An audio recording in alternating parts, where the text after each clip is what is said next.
Seguimos en Modo País y si recién te enganchás, bueno, veníamos hablando de que el agua sigue siendo un tema de preocupación, no solamente para las autoridades del gobierno, sino para uno en el día a día en su casa.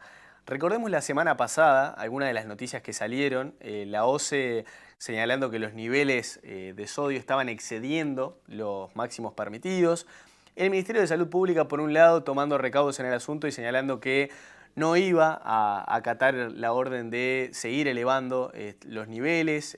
Hay una grata no, en realidad una contundente preocupación de parte del gobierno, también de la oposición.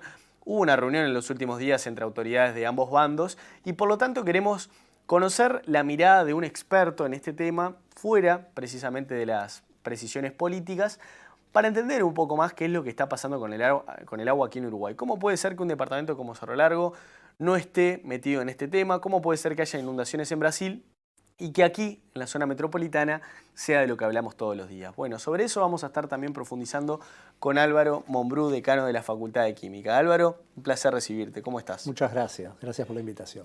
Bueno, quiero saber primero qué es lo que te genera más preocupación de esto del agua, porque claramente hay un panorama. Si uno escucha a los meteorólogos, si uno ve las noticias a diario, realmente es para preocuparse, me da la sensación. Pero desde tu punto de vista, ¿qué es lo más grave que puede pasar, digamos? Ya estamos en un nivel que parece haber pasado los límites, pero ¿qué tanto más se puede agravar la situación? Sí, yo me baso en los informes que hace lo que es la unidad de ciencias de la atmósfera de la Facultad de Ciencias. Allá en el 14 de este mes hubo un seminario de la Universidad de la República, el profesor Marcelo Barreiro expuso, también la profesora Madeleine Renom, y dejó claro de que desde febrero de este año la situación se veía como de imprevisibilidad en cuanto a lluvias. Y eso realmente es alarmante porque ellos no han levantado ese diagnóstico. Por supuesto que el niño se está conformando, yo todo esto estoy hablando por lo que ellos han manifestado. El niño se está conformando y en algún momento va a comenzar a llover y en algún momento se va a revertir esta situación. Pero no es menos cierto de que el tiempo pasa, las reservas de agua dulce son cada vez más escasas, y tenemos una situación de gran crisis como nunca habíamos vivido. Estamos viviendo la sequía más importante de los últimos 53 años. En esa exposición el profesor Barreiro mostró claramente cómo hechos que están aconteciendo en el Pacífico, en el Atlántico Norte, todos configuran un lugar perfecto para este sur del Uruguay, que desafortunadamente vive este tipo de fenómenos y, como bien decía, no ocurre en todo el territorio nacional. Entonces, para mí lo más preocupante es que las reservas siguen bajando. El reporte del día 20 del Poder Ejecutivo hablaba de 2.800.000 metros cúbicos. El día de ayer, 1.770.000 metros cúbicos. En tan pocos días de diferencia, la caída de reservas es alarmante y bueno, se ha hecho lo que no había otra salida, que es mezclar para estirar justamente esas reservas de agua dulce con agua más salada, agua de una zona más cercana al Río de la Plata, un agua de otras características que por lo tanto, bueno, no podemos pretender que sea de la misma calidad que el agua que tradicionalmente estamos acostumbrados. Este fenómeno ya se va a revertir, ya vamos a volver en algún momento a tener la calidad de agua que estamos acostumbrados, pero por ahora esto es lo que tenemos y es bien razonable porque no hay otra salida. ¿Cómo está tan seguro de que esto se va a revertir? Sí, porque todo prevé de que van a haber lluvias bastante abundantes justamente por el fenómeno del Niño, y esas lluvias en algún punto van a alcanzar no solamente para piso, los ingenieros agrónomos hablan de 40, 50 milímetros que son mínimos para empezar a absorber en tierra, no solo para empezar a llenar las reservas hídricas, sino finalmente para poder llenarla totalmente, lo que es la cuenca de Santa Lucía. Eso lleva a llegar porque de nuevo estamos comenzando un ciclo diferente desde el punto de vista atmosférico, pero bueno, hay que esperarlo. Sé que tal vez no es la expresión académica más adecuada, pero lo más loco, porque realmente es algo loco y la gente se pregunta en su casa, lo más loco de todo esto es cómo uno, si pretende tomar agua de la canilla, tiene la duda de si es bebible, no es bebible, siente un gusto realmente raro, algo que similar a lo que sucedía en la pandemia. Yo sé que a veces caer en la comparación no es lo más justo, ¿no? Pero es una situación que prácticamente no tiene precedentes, que uno no se imaginaba. Quiero saber entonces en el día de hoy, para la gente que nos mira, Álvaro, ¿el agua en Montevideo es bebible o no es bebible? Yo creo que la pregunta es bien pertinente y el modo también, porque es una crisis. Está bien compararlo con la pandemia. Es una crisis, es una situación que nosotros seríamos injustos si la comparáramos con la situación normal. No lo es, no es una situación normal. Es un agua esta que digamos, tiene contenidos elevados de salinidad, pero en los demás aspectos no tiene inconveniente para la ingesta en cuanto a no viene con patógenos, por ejemplo, pero por supuesto no es la que estamos acostumbrados porque evidentemente no tiene cómo serlo. Estamos mezclando agua salada con agua dulce, contenido de salinidad es más alto, la conductividad por lo tanto también es más importante, fenómeno este que se ha visto con el tema de los calefones, pero no exclusivamente, también en el sector productivo, a nivel de lo que son diferentes instalaciones industriales, la preparación de varios productos a nivel de fabricación, en concreto los alimentarios. Estamos viéndonos afectados de varias formas porque no nos dábamos cuenta, porque lo dábamos por sentado, cuánto dependemos del agua. Y dependemos muchísimo, no solamente en nuestra vida diaria, sino también en procesos productivos. Y es lo que tenemos en este momento, un momento de nuevo de gran crisis. Bueno, los días pasados escuchábamos al ministro Mieres hablar de que la recomendación para las empresas era que otorgaran agua embotellada a sus empleados, más allá de que la normativa dice que obligatoriamente deben entregar agua bebible, ¿no?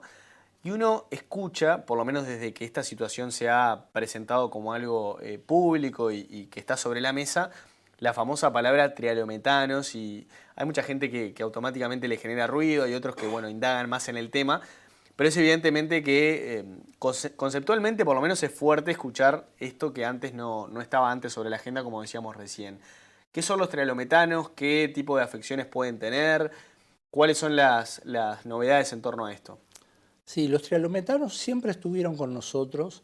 A nivel de lo que era agua de red siempre estuvo presente en cantidades muy bajitas. Entonces distaba mucho de ser una preocupación.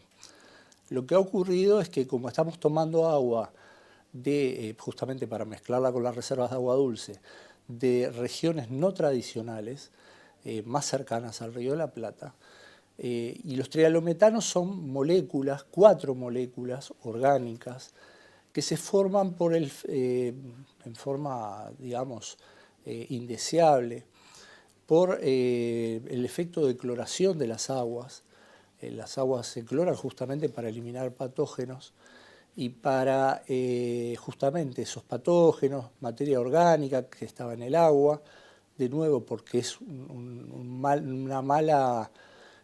ingrediente, una mala materia prima en este momento, se forman estos trialometanos, que son compuestos volátiles, tienen cloro y o bromo, son volátiles, cuando uno hierve el agua se pueden evaporar y se van con el vapor. ¿Eso quiere decir que una de las recomendaciones puede ser hervir el agua? Puede ser, el punto es que también estamos concentrando en sodio, lo cual nada es perfecto en estos tiempos, pero de nuevo, estamos en crisis. Los trialometanos tienen una característica muy especial y es que, de acuerdo a la revista de toxicología de la Sociedad de Toxicología Española del año 2011, con hervir el agua 5 minutos uno puede bajar tan drásticamente el contenido de trialometanos de 100 a 10, lo cual es muchísimo. Bueno, y entonces son compuestos indeseables que uno puede perfectamente eliminarlo. No lo quiero hacer entrar en opiniones políticas, pero sí es algo que llamó la atención la semana pasada, la conferencia de prensa de la intendenta Carolina Cose, imagino que estuvo al tanto, al señalar, al advertir justamente sobre estos trialometanos en las embarazadas y las posibles malformaciones de fetos. ¿Qué hay de cierto en esto y qué es lo que dice la ciencia acerca de este caso? Sí, yo soy químico, no médico, entonces realmente no es mi área de experiencia, no puedo opinar al respecto. Bien, y a nivel de futuro, ¿no? Porque algo nos decías de que, bueno, hay una expectativa en cuanto a que esto en algún momento se subsane y el Uruguay naturalmente vuelva a tener los caudales que tuvo a lo largo de toda su historia. Ahora, ¿qué tanto uno puede especular con el tema de los plazos, ¿no? Porque ya el gobierno ha señalado que la situación es crítica, que Paso Severino probablemente resista, bueno, unos 15 días más y ya después haya que recurrir a un trasvase y probablemente la situación, si no hay lluvias, no se va a modificar. ¿Cómo ves el panorama, sobre todo a corto plazo, ¿no? Porque es evidente que si no hay una evolución en cuanto a las lluvias, vamos a seguir con estos problemas que se van a seguir agravando también. A corto plazo es altamente preocupante porque estamos dependiendo efectivamente de que llueva. Esta es una situación que podría extenderse meses, nos va a llevar algunos meses más, pero esta es una opinión mía.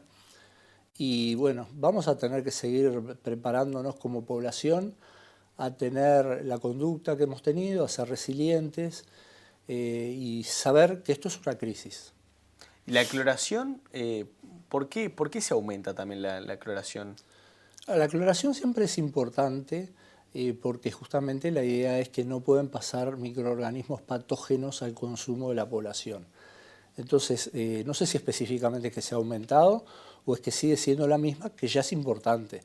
Es un fenómeno del cual no nos podemos desprender y es lo que ha hecho durante años que la calidad de agua que tenemos. ¿Hasta qué punto, me resulta también curioso saber, Álvaro, hasta qué punto estos niveles de sodio, estos niveles de cloruro, van a hacer que el agua siga siendo potable, ¿no? Porque es cierto que el MSP bajó la cortina en cuanto a seguir aumentando, ¿no? Pero ¿hasta qué niveles es que uno puede decir, bueno, hasta acá voy y sigue siendo agua bebible? Sí, uno puede seguir cocinando con este tipo de agua. No olvidemos que la mayoría del trabajo a nivel de cocina también uno incorpora sal, o sea que ese no sería el mayor problema. De nuevo, no es el agua al que estamos acostumbrados, pero la crisis es profunda y bueno, tenemos que tener la comprensión del caso porque esta medida que se está tomando es la única posible. No queda mucho más para nosotros en estos momentos y la crisis es muy grande. Desde la Facultad de Química, ¿cómo se hace para abordar este tipo de temas con los estudiantes? Que me imagino que si uno tiene preguntas y dudas, bueno, ellos mucho más aún. Sí, los estudiantes están muy inquietos al respecto. Nosotros venimos trabajando hace 20 años para la URSEA. Tenemos un convenio por el cual se siguen 3 líneas de trabajo: análisis microbiológico, análisis orgánico, entre ellos trialometano, orgánico dije, y análisis inorgánico, entre ellos sodio y cloruro. Y venimos haciendo lo mismo con muestreos más intensos, en vez de 2 veces por semana, 3 veces por semana, intensificando zona metropolitana. Y esos resultados se los seguimos enviando a la URSEA, que es la propietaria de los datos. Después, a nivel de estudiantes, siempre hay inquietudes, siempre podemos hacer análisis rápidos para un poco tratar de hacerlos partícipes de este momento. Me imagino que también como docente debe ser un momento muy particular, ¿no? Porque a veces una señal que uno pueda dar, bueno, puede generar una preocupación innecesaria o, digamos, hay que tener muy bien medido todo lo que uno dice para no alterar justamente los conceptos de los estudiantes, ¿no? Sí, todos quienes comunicamos, no solo a estudiantes, sino a público en general, en notas como esta, tenemos que ser conscientes de la responsabilidad que tenemos y bueno, la comunicación es algo muy importante en momentos de crisis.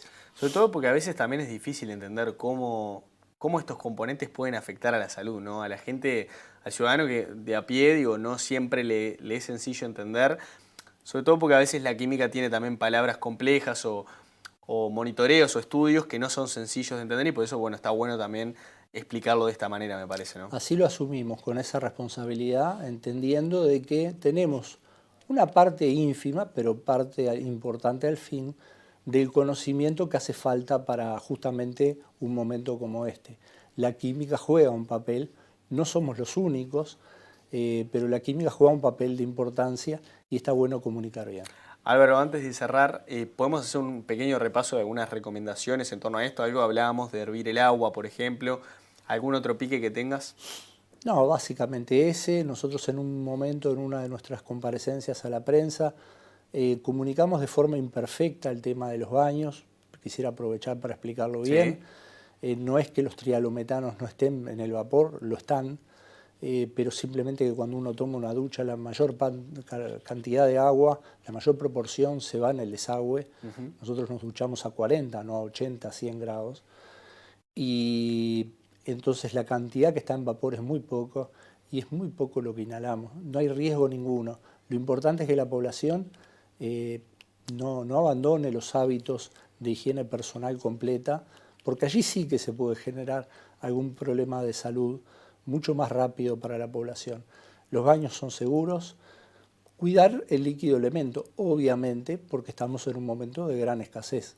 Pero la recomendación es despreocuparse del tema. Yo creo que en términos generales yo le sugeriría a la población despreocuparnos del tema. Saber que estamos en una crisis, que hay mucha gente trabajando para la misma y simplemente que la población trate de llevar su vida de la mejor manera.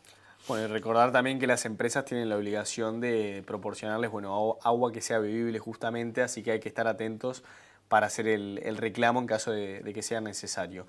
Álvaro Mombrú, decano de la Facultad de Química, le agradecemos su presencia en Modo País. A las órdenes, muchas gracias.